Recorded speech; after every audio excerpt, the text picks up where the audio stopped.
Una de las dificultades que enfrentamos nosotros como creyentes, que queremos tomarnos en serio la Biblia como palabra de Dios y creer que Dios nos habla a través de ella, es determinar cuál es nuestra postura o nuestra relación con el Antiguo Testamento y específicamente con lo que llamamos la ley. En la clase de Antiguo Testamento en el seminario, perdónenme la expresión, siempre le digo a los alumnos que a veces el Antiguo Testamento es como el tío raro de la familia, que queremos mucho, pero que no lo entendemos, pero que lo queremos mucho y nos da gusto que esté ahí con nosotros. Y a veces nos cuesta trabajo saber qué significa o qué implica para nosotros el Antiguo Testamento. Y como ya decía, la ley en el Antiguo Testamento. Hay, por ejemplo, algunos cristianos que afirman que estamos obligados a cumplir las leyes del Antiguo Testamento, al menos en la medida de lo posible. Y quiero enfatizar que son cristianos que insisten que se tiene que observar el Shabbat, que se tienen que seguir las leyes dietéticas, abstenernos de ciertas comidas, que se deben celebrar las fiestas hebreas, la fiesta de los tabernáculos, la fiesta del Hanukkah, etc. Y sostienen que incluso los varones deben circuncidarse. Sostienen que si existiera el templo en Jerusalén, el sistema de sacrificios seguiría vigente y estaríamos obligados a participar en ellos. Como decía, son cristianos, pero que sostienen que debemos seguir la ley todavía. Por el otro lado, hay cristianos que afirman que las leyes del Antiguo Testamento ya no son vigentes en absoluto. Y quiero enfatizar que también son cristianos. Las leyes, dicen ellos, solamente aplicaban para los israelitas en la antigüedad, ya no son vigentes para nosotros, ya no estamos vinculados ni obligados a ellas. Las leyes tuvieron su propósito y su función en el momento, pero para el mundo actual ya no son relevantes.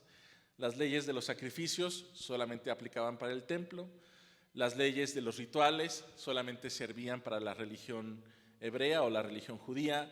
Las leyes civiles solamente aplicaban para las sociedades agrarias de ese tiempo y en general las leyes del Antiguo Testamento solo son obligatorias para ese pueblo, esa nación, en ese tiempo, en el pasado. Ellos dicen que las únicas leyes relevantes para nosotros como cristianos son los mandatos de Jesús, resumidos en lo que Jesús mismo resume como el gran mandamiento: amarás al Señor tu Dios con todo tu corazón, con toda tu alma, con toda tu mente y con todas tus fuerzas, y a tu prójimo como a ti mismo. Son cristianos que afirman que las leyes del Antiguo Testamento ya no tienen ninguna relevancia para nosotros, sino que han sido superadas por las enseñanzas de Jesús. Y desde luego entre estos dos extremos pues hay un sinfín de variaciones o de posturas respecto a qué tanto tenemos que observar las leyes o no, cuándo aplica, cuándo no aplica, qué clase de leyes sí aplican y cuáles no, qué tantos estamos obligados a cumplirlas y desde luego qué papel juega la ley en nuestra salvación, entre muchas otras cosas. Y para responder cuál debería ser nuestra actitud o nuestra postura como creyentes frente a la ley, una de las mejores cartas, una de las mejores guías es la carta de Pablo a los Gálatas.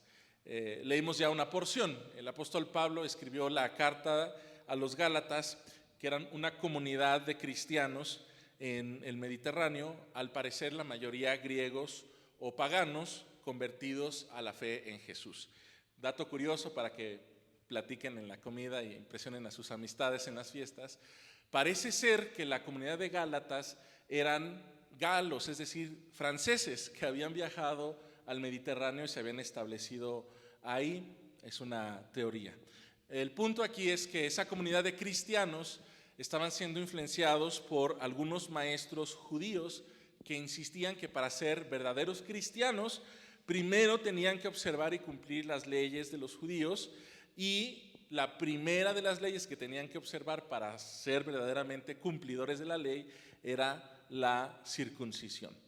Entonces el apóstol Pablo escribe esta carta de los Gálatas para frenar la influencia de esos maestros y corregir la enseñanza errónea de los judaizantes, así los llama el apóstol Pablo. Y no vamos a ver toda la carta, es una carta relativamente pequeña, pero muy densa. Nos vamos a centrar en los versículos que ya leímos y particularmente en los versículos 23 al 26. Voy a volver a leerlo. Dice: pero antes de que viniera la fe, estábamos confinados bajo la ley, encerrados para aquella fe que iba a ser revelada. De manera que la ley ha sido nuestro tutor para llevarnos a Cristo, a fin de que fuéramos justificados por la fe. Pero al venir la fe, no estamos ya al cuidado de un tutor, pues todos ustedes son hijos de Dios por la fe en Cristo Jesús. Si observamos con detenimiento estos pasajes, estos 4 pasajes, versículos, vamos a observar que hay un antes y un después que Pablo describe, antes y después de Cristo. En el versículo 25 introduce esa conjunción disyuntiva, pero, ¿verdad? Dice el apóstol Pablo, antes de que viniera la fe, esta cosa, pero al venir la fe hay un cambio. Y vamos a ver cuáles son esos 2 estados, antes y después de la fe en Cristo. Antes de Cristo lo leemos en los versículos 23 al 24. Pero primero quiero que aclaremos qué es la ley, o por lo menos a qué se refiere Pablo con la ley. No se refiere a un conjunto de leyes y reglamentos, normas civiles. Ese tipo de leyes, aunque ya existían, Pablo no está hablando de las leyes civiles. Tampoco se refiere a las leyes agregadas de la tradición judía. Ustedes saben que los fariseos y otros grupos añadían algunas leyes sobre los mandamientos a fin de cuidarse de cumplir los mandamientos. Mi ejemplo favorito es que la ley dice que se deben abstener de alimentos impuros, pero ellos dicen, ¿qué pasa si alguien impuro toca un alimento puro? Entonces el alimento se vuelve impuro, por lo tanto hay que lavarse las manos. Pero ¿qué pasa si cuando agarro el jabón, ese jabón lo agarró alguien impuro? Entonces tengo que lavarme las manos otra vez. ¿Y qué pasa si cuando me lavo las manos al abrir o al vertir con el jarro de agua en mis manos, ese jarro lo tocó alguien impuro? Me tengo que lavar las manos otra vez. Y dicen los comentaristas que no es broma, los judíos se llegaban a lavar hasta 3 veces las manos antes de comer, para asegurarse de que estuvieran realmente puros. Pero el apóstol Pablo no se refiere a ese tipo de leyes. Tampoco se refiere al Antiguo Testamento. Existe en la mente generalizada de los evangélicos hacer esta diferencia entre la ley y el evangelio para referirnos en términos generales al Antiguo Testamento y al Nuevo Testamento. Eso, aunque puede sernos útil, no es a lo que Pablo se refiere. Tampoco se refiere al Pentateuco como tal, que nosotros lo conocemos como el Pentateuco, los primeros 5 libros del Antiguo Testamento, sino que se refiere Pablo específicamente a las leyes contenidas sí dentro del Pentateuco, pero que se refieren al pacto que Dios estableció en el Sinaí, es decir, las leyes que aparecen en Éxodo 20, en adelante hasta Levítico, y desde luego las leyes de Deuteronomio. Específicamente entonces se refiere a algo que nosotros podríamos fácilmente identificar en nuestras Biblias, algo que nosotros podemos leer y que cuando las leemos nos suena como una exhortación a nosotros. Y dentro de esas leyes, como ya lo decía, la más importante sería, al menos para los cristianos en Galacia, la circuncisión, porque los maestros judaizantes decían que para ser uno cristiano verdaderamente tenía que ser judío primero, y para ser judío uno tenía que circuncidarse. Por supuesto que también hay otro detalle con la palabra ley, porque la palabra ley no es necesariamente como los primeros israelitas entendieron ese conjunto de mandamientos que Dios les entregó por medio de Moisés. La palabra ley viene de una traducción que se hizo del Antiguo Testamento del hebreo al griego, y cuando se cambió al griego se le conocía como nomos, y nomos significa ley, y entonces de ahí pasó al Nuevo Testamento. Pero la palabra hebrea para ese conjunto de mandamientos, ustedes la conocen, es la palabra Torah, y la palabra Torah significa instrucción o enseñanza. Es algo pues casi diametralmente opuesto. Una instrucción no es para nada lo mismo que una ley. Y entonces, ahora sí entramos en el argumento del apóstol Pablo, que nos va a explicar para qué servía o cuál es el objetivo de esa ley. En el versículo 23 dice que el objetivo de la ley era confinar y encerrar al pueblo de Dios. Dice el apóstol Pablo, estábamos confinados bajo la ley, encerrados para aquella fe. ¿A qué se debe ese confinamiento o ese encierro? En el versículo 19 de este mismo capítulo, el apóstol Pablo dice que es por causa de las transgresiones, por causa del pecado. Lo que el apóstol Pablo está intentando explicar es que la ley vino como una forma de limitar o de contener el pecado. El pecado, desde luego, del pueblo de Dios, de los israelitas, porque a ellos les fue dada la ley. Resulta que Dios, por medio de Abraham, quería dar una bendición a todo el mundo. En ti serán benditas todas las familias de la tierra. Pero pronto nos damos cuenta que esa familia, la familia de Abraham, que había de ser de bendición para todas las familias de la tierra, era parte del problema del pecado. Y no nos basta más que leer un par de páginas en la historia de Abraham para darnos cuenta de que había algo en el corazón de Abraham y de toda su descendencia que le impedía cumplir los mandamientos de Dios e inclinarse hacia la maldad, y eso es el pecado. Así que aunque Dios había llamado a la familia de Abraham para ser de bendición a las naciones, eran parte del problema del pecado. En Éxodo 19 les decía, Dios inicia el pacto con los israelitas, les dice, si ustedes obedecen mi voz y hacen caso a mis mandamientos, ustedes serán para mí una nación santa, yo seré su Dios. Y le damos vuelta unas cuantas páginas a la Biblia y resulta que mientras Moisés está arriba en el monte recibiendo las leyes de Dios, abajo en las faldas del monte Sinaí los israelitas están forjando un becerro de oro y adorándolo. Es decir, ni siquiera habían escuchado las leyes y ya las estaban quebrantando. Y entonces la ley existe para evitar que el pecado se propague y crezca entre el pueblo de Israel, reconociendo que el pueblo de Israel, como todos los seres humanos, tienen pecado en su corazón. La ley sirve para contener ese pecado. Por eso se explica una ley que dice ojo por ojo y diente por diente. Hoy nos suena a venganza.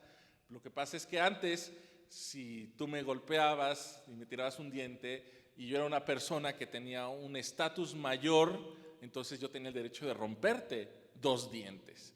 Y entonces así nos íbamos, dependiendo de quién tenía más poder, y se cobraba venganza. De manera que esa ley, que hoy nos parece escandalosa, sirve para limitar el alcance de nuestra maldad. Y en segundo lugar, para evitar que los demás pueblos vecinos contagiaran con su pecado y con su idolatría a los israelitas. Por eso Dios les manda que no sean como las naciones que están cerca de ellos. Entonces la ley sirve para 2 cosas: evitar que el pecado de afuera entre al pueblo de Israel y para evitar que el pecado que está dentro de los corazones se propague y crezca. Dice el apóstol Pablo en el versículo 24 que la ley es un tutor también para llevarnos hacia Cristo. La palabra tutor, entre muchos de sus significados, en botánica o se olvidó la palabra, aquí está mi esposa que me ayude. Cuando se quiere trasplantar los árboles, se cuidan los árboles, se ponen tutores, que son líneas, tensores, para que el árbol no se caiga, no se vaya de un lado o del otro, para que se mantenga en su lugar. Cuando una plantita crece y se está caída, le ponemos un palito y un listoncito para que crezca. Ese es un tutor que apuntala los árboles, las plantas, guía su crecimiento para que no se desvíe, no se caiga y eventualmente se fortalezca. La palabra tutor en Gálatas es la palabra pedagogo, es la palabra que aparece ahí. Nosotros entendemos a los pedagogos como maestros que enseñan, que instruyen. Aquí tiene mucho sentido volver a hablar de la Torá como enseñanza, es un maestro que nos enseña, Pero en el tiempo de Pablo, el pedagogo era un esclavo de la familia. Era un esclavo encargado de cuidar a los niños. Cuando los niños iban a la escuela para recibir instrucción de un maestro, el pedagogo los acompañaba. La palabra pedagogo quiere decir alguien que guía a los niños. Entonces, el pedagogo acompañaba al niño a la escuela y de regreso, era su protector. Lo acompañaba de ida a la escuela y de regreso a la casa para evitar que el niño se perdiera, para evitar que el niño se fuera por otro lado, para evitar que el niño se fuera a hacer travesuras. El esclavo, el pedagogo, tenía que cuidarlo. Así que cuando el apóstol Pablo dice que la ley es un tutor, es un pedagogo, está diciendo que es alguien que se encargue de que nosotros, cuando salgamos de la escuela y tengamos que ir a la casa, no nos vayamos por otro lado a jugar maquinitas, a ir al parque, a desviarnos con nuestros amigos, sino para que lleguemos de regreso a casa. El apóstol Pablo está implicando que la ley era lo que tenía que acompañar a los israelitas cuando salieron de Egipto, de la esclavitud de Egipto, y entrar a la tierra prometida. Las leyes de Éxodo, muchas, si las analizamos bien, hablan de ese viaje, porque habla de un campamento, habla de en qué momento se tienen que levantar. Son una serie de leyes para ese tránsito de la esclavitud en Egipto hacia la tierra prometida y para nosotros de la salida del pecado hacia la vida en Cristo. Es decir, la ley sirve para contener el pecado, para limitar el pecado y para guiarnos hacia Cristo. Pero una vez que llegamos hacia Cristo, la entrada no es por la ley, sino es por medio de la fe. Por eso el apóstol Pablo insiste que no regresemos a la ley, porque si regresamos a la ley sería como decir, seguimos atados a la esclavitud, seguimos dependiendo de alguien que nos guíe, que nos cuide, y realmente no hemos tenido ese encuentro transformador, esa fe, esa justificación por medio de Cristo, sino que el pecado sigue enseñoreándose de nosotros. Ese es el antes. El antes. Estábamos bajo la ley para que la ley contuviera nuestro pecado y nos guiara hacia Cristo. Pero ahora, dice el apóstol Pablo en el versículo 25, llegado Cristo, las cosas cambian. En el versículo 25 el apóstol Pablo dice que ahora la justificación, es decir, nuestra relación correcta con Dios, no es por medio de la observación y la obediencia de las leyes, sino por medio de la fe, por medio de la fe. Es decir, no tenemos que hacer nada, cumplir con las leyes para estar en una relación correcta con Dios, sino tener fe en Cristo y en su obra. Llegado Cristo, ya no estamos bajo el cuidado de ese tutor, de ese guía, de ese pedagogo. Los niños pequeños necesitaban un guía porque siendo pequeños, pues son inmaduros, como se espera de su edad, son incapaces de tomar decisiones, son incapaces de comportarse, son incapaces de mantenerse en el camino y por eso necesitan un pedagogo. Pero dice el apóstol Pablo en Gálatas 4:1 que si un hijo necesita un pedagogo, no es mayor que un esclavo. El esclavo que cuida al niño y el niño, aunque sea el hijo del padre, tienen el mismo nivel, porque es un niño pequeño que depende de un esclavo. Suena feo, pero así es como se conceptualizaba en la sociedad antigua. El punto es este: si alguien está sujeto a la ley, sigue estando esclavizado bajo la ley. Pero una vez que ese niño ha crecido, ya no necesita un pedagogo. ¿Por qué? Porque el niño ya es un joven, sabe cuidarse, sabe comportarse, sabe tomar sus propias decisiones y se convierte entonces en un hijo con todos los derechos de la familia. Eso es lo que dice el apóstol Pablo en el versículo 26. Pertenecemos ahora a la familia de Dios. Somos hijos de Dios y podemos llamar a Dios Padre, podemos llamarlo Abba. Y somos hijos de Dios no en virtud de que pertenezcamos a un linaje étnico, a una raza, a una nacionalidad. No somos hijos de Dios porque observemos las leyes que le corresponden a esa nacionalidad, sino que pertenecemos a la familia de Dios por la fe. por la fe que hemos puesto en Cristo Jesús. Pero además, hablar de un hijo en términos de Pablo implica que es una persona que ya tiene mayoría de edad, que ya es maduro y como ya decía, y también que tiene acceso a la herencia del Padre. De manera que si estamos sometidos a la ley, no tenemos acceso todavía a la herencia del Padre porque somos pequeños, inmaduros, no sabemos comportarnos. Cuando somos libres por la fe en Cristo de esa esclavitud, somos hijos verdaderos de Dios, tenemos una heredad con el Padre, como dice Gálatas 4:7. En el versículo 27, el apóstol Pablo enfatiza que somos hijos de Dios por medio del bautizo, no por medio de la circuncisión. Lo que el apóstol Pablo está diciendo es que lo que la circuncisión era antes para el pueblo israelita, ahora esa función la cumple el bautismo. Antes ser circuncidado significaba pertenecer al pueblo judío, ahora ser bautizado significa pertenecer a la familia de Dios. Y si estamos bautizados, dice el apóstol Pablo, estamos revestidos de Cristo, tenemos el carácter de Cristo. Es decir, ahora ya no necesitamos ese pedagogo, ya no estamos encerrados bajo la ley, ya no pertenecemos a la familia de Dios por cumplir las leyes, sino por la fe en Cristo. Somos hijos, estamos bautizados de Cristo. Entonces, ¿cuál debe ser nuestra postura frente a la ley, entendiendo todo esto? Me parece que, en primer lugar, tendremos que reconocer que no debemos vivir sujetos a esa ley.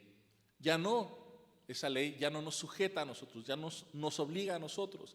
Ya no es la marca que nos indica que pertenecemos al pueblo de Dios. Pero corremos un riesgo, que ahora hagamos nosotros nuestra propia voluntad, lo que nosotros queremos. Por eso el apóstol Pablo en Gálatas 5:22 va a decir que fuera de esa ley hay una ley superior que es la ley del fruto del Espíritu. El amor, gozo, paz, paciencia, benignidad, bondad, fe, mansedumbre y templanza. Y a diferencia de los mandamientos, ese fruto del Espíritu es algo que se inculca en nuestro carácter. No es algo que nosotros hacemos, sino es algo que nosotros somos. Y cuando somos guiados por el Espíritu Santo, dice el apóstol Pablo, no hay ninguna ley que se oponga a eso. Es decir, aunque ya no estamos sujetos a la ley escrita, estamos sujetos a la ley del Espíritu en nuestro corazón, que es la ley última de amar a Dios con todo nuestro corazón, consagrándonos a Él, y amar a nuestro prójimo, y que nuestro carácter sea forjado de tal manera que podamos cumplir nosotros con esa ley. Eso no significa que ahora podemos arrancar la mitad de nuestra Biblia y decir, bueno, el Antiguo Testamento ya no tiene nada que ver con nosotros, o las leyes de Éxodo a Deuteronomio ya no tienen nada que ver con nosotros. No, al contrario, entendiendo que somos libres de esa obligación y que estamos sujetos a una obligación mucho mayor, que es amar a Dios, ahora podemos nosotros leer esas leyes como una instrucción para nosotros, como un aprendizaje para nosotros. El Salmo 1 es maravilloso, bienaventurado el varón que no anduvo en consejo de malos, ni estuvo en silla de pecadores, sino que en la ley de Jehová está su deleite y en ella medita de día y de noche. Lo que nosotros tendríamos que hacer ahora es meditar en la ley del Señor, en esos mandamientos que existían antes, que ya no estamos obligados a cumplir para pertenecer a la familia de Dios, y entender cómo el Señor nos llama a aplicarlos a nuestra vida, a cumplirlos a la luz del gran mandamiento de amar al Señor y amar a nuestro prójimo. Cómo eso nos enseña a nosotros a formar nuestro carácter de acuerdo con la santidad de Dios y cómo podemos amar a nuestro prójimo. Antes de concluir, quiero hacer un paréntesis que para mí es muy importante, porque hablando de las leyes y el Nuevo Testamento y el Antiguo Testamento y el pueblo de Dios y todo eso, no podemos cerrar nuestros ojos a los acontecimientos recientes en el Medio Oriente, acontecimientos desde 2023 y con lo que sucedió en la tarde de ayer cuando Estados Unidos bombardeó Irán, Estados Unidos como aliado de Israel. Y entonces debemos preguntarnos, o surge la otra pregunta, ¿verdad? ¿Dónde debemos nosotros como iglesia estar en ese lugar, en ese conflicto? Yo no soy politólogo, no estudié ciencias políticas, ni derecho internacional, ni nada de eso, pero sí estudio la Biblia y creo que la Biblia tiene algo que decirnos a nosotros. Y quisiera iniciar primero con esto. Hermanos, vamos a escuchar muchas noticias y mucha información. Y tengamos cuidado con lo que estamos leyendo y con lo que estamos escuchando. Busquemos información confiable. Y información confiable no es el video que nos mandaron al grupo de WhatsApp, ¿no? Esa no es información confiable. Tenemos que buscar fuentes confiables. Y tenemos que buscar la mayor cantidad de fuentes para poder entender, si se puede, lo que está sucediendo. Porque es un conflicto muy complejo. En segundo lugar, quisiera decir esto. Va a surgir, si no es que ya ha surgido, un sentimiento de que son los últimos tiempos, que el mundo está por terminar. Hermanos, ¿qué más quisiera yo que Cristo viniera hoy mismo? El problema es que desde que Cristo se fue, todo el mundo ha estado esperando que Cristo vuelva y cualquier evento histórico parece indicar que Cristo ya viene y estamos en 2025 y el Señor no ha querido regresar por la razón que sea. Perdónenme si les parece chocante mi broma, pero en el grupo de los martes dije una vez que a mí me parece que cuando alguien se atreve a decir, yo creo que Cristo viene este día y coincide con el calendario de Dios, Dios decide cambiarlo. La palabra de Dios nos dice que nadie conoce la hora ni el día. Entonces, cuando alguien diga, ahora sí, ahora sí, ahora sí, dice Cristo, es cuando tenemos que tener más cuidado de no ser engañados. En tercer lugar, este mismo pasaje de Gálatas 3 nos ayuda a entender cuál debe ser nuestra postura. Porque dice que en Cristo ya no hay judío, ni griego, ni esclavo, ni libre, ni varón y mujer, sino que todos ustedes son uno en Cristo. Es decir, ya no hay distinciones, ya no hay diferencias. Eso no quiere decir que entonces ahora todos seamos iguales, uniformes, ¿verdad? Cuando los misioneros de Estados Unidos llegaron a América Latina y fueron al África, por ejemplo, ellos quisieron traer con su cristianismo su cultura norteamericana. Y entonces prohibieron las vestimentas, prohibieron la música, prohibieron ciertas cosas que eran culturales, imponiendo una cultura más bien norteamericana y occidental, que estaba entremezclada con el Evangelio.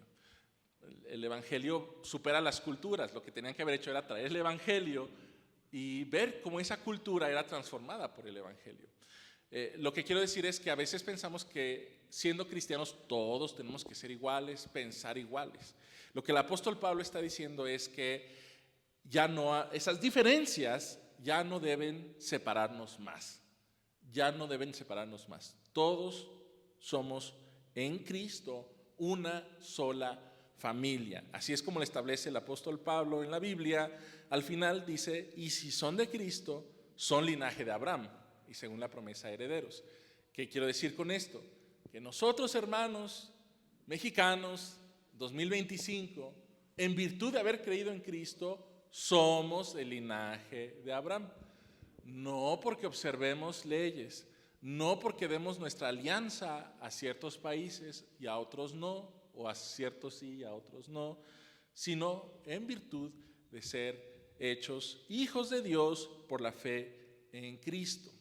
Nosotros somos el linaje de Abraham. Nosotros, los que hemos creído en Cristo, somos el linaje de Abraham. No los países. Si una nación rechaza a Cristo, se las tendrá que ver con Cristo. Pero si no tiene fe en Cristo, no puede llamarse linaje de Abraham. En tercer, o ya no sé qué lugar estamos. Hermanos, cuando nosotros observamos a Cristo uniendo al mundo en la cruz, nos damos cuenta que la manera en la cual Dios establece la paz no es con armas, no es con guerras, no es con ejércitos, ni con conflictos bélicos. Porque si así fuera, la paz de Dios sería la misma paz del Imperio Romano, la misma paz del Imperio Griego y de todos los imperios que han querido levantarse y establecer una supuesta paz a punta de cañones y de armas nucleares. Ese no es el Evangelio de Cristo, ni es la voluntad de Dios. No es la voluntad de Cristo, ni es la voluntad de Dios. Nosotros, como linaje de Abraham, somos llamados entonces a cumplir la vocación de Abraham, que en Génesis 2 le dijo: en tu familia serán benditas todas las familias de la tierra. Eso no es un llamado a que las naciones bendigan a la familia de Abraham. Si nos bendicen, qué bueno. Pero es un llamado a que nosotros, como linaje de Abraham, como la familia de Dios por medio de Cristo, seamos bendición al mundo. Eso es lo principal. Que la iglesia, el pueblo de Dios, los redimidos en Cristo, seamos bendición a las naciones. Y por eso debemos orar para que Dios establezca la paz, termine los conflictos y que nosotros como iglesia que estamos aquí y la iglesia que está padeciendo allá pueda ser un testimonio de la salvación de Dios y obrar para que la paz se establezca en el mundo. Y finalmente, esa paz se establecerá plenamente cuando Cristo regrese. Y por eso, con la iglesia en el libro de Apocalipsis debemos clamar: Maranata, Señor, ven pronto. Así que concluyendo, hermanos, somos llamados no a vivir sujetos a leyes, mandamientos que nos vinculan o que nos obligan a entrar a Dios siguiendo una serie de mandamientos, sino que somos libres en Cristo por la fe para ser hijos de Dios. Amamos nuestra Biblia, amamos el Antiguo Testamento, aprendemos de Él, meditamos en Él, creemos que Dios nos habla con Él, pero nuestra relación con Dios es por medio de Cristo, por medio de Cristo. Y también parte de esa relación con Dios es que podamos ser de bendición a las demás naciones.